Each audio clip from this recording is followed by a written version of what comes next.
හොඳයි සුබ දවසක් කියලා ප්‍රාර්ථනා කරනවා යාළුවෝ සියලු දෙනාටම. මම අද මගේ පේජ් එක කරා මම පොඩි වැඩක් ඕගොල්ලන්ට කියලා දෙන්න හදන්නේ. ගෙදරදීම පිච්චිච්ච බල්බ් එකක් විනාඩි 2ක් ඇතුළත හදාගන්න කොහොමද කියලා අපි බලමු ඊළඟ ගිහලා වීඩියෝ එකට කොහොමද මේක කරන්න කියලා. ගන්න ඉස්සෙල්ලා මෙන්න මේ වගේ පොඩි වයර් කෑල්ලක් දෙපැත්ත සුද්ධ කරපුවා හෝල්ඩර් එකට ගහලා බල්බ් එක අරගෙන මෙන්න මෙහෙම ලයිට් එක අපි පොඩ්ඩක් චෙක් කරගෙන යම් බලන්න. ඒ දාගෙන යනකොට අපිට පුළුවන් මේක පිච්චිච්ච බල්බ් එක හොයාගන්න. ඔන්න බලන්න. රයිට්. හරි. අපි දැන් මේක අහපව් අයින් කරනවා.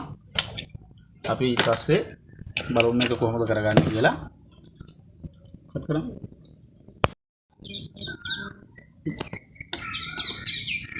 ගන්න බවුත් එකක් පොඩි ඊයන් ඩොට් එකක් අරගෙන මෙන්න මේ විදිහට පිච්චිච්ච බල්බ් එක තන සුද්ධ කරලා ටූටින් ඊයන් ඩොට් එකක් තියාගන්න. රයිට්. අපි ඊයන් ඩොට් එක තියලා ඉවරයි. අපි දැන් බලමු බල්බ් එකේ තත්ත්වය කොහොමද කියලා. රයිට්. එලකින්.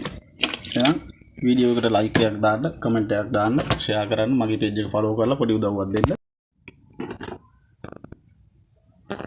මෙන්න මේ විදිහට බල්බ් එකේ වැඩ ඉවරයි. ඕගොල්ලන්ටත් පුළුවන් ගෙදරදීම පිච්චිච්ච බල්බ් එකක් හදාගන්න. බල්බ් එකේ මම කවරේ දෙන්නේ නැහැ. අපි කවරේ දාලා බලමු.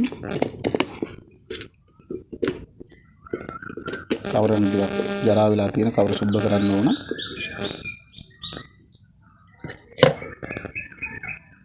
එහෙනම් හැමෝටම සුබ දවසක්.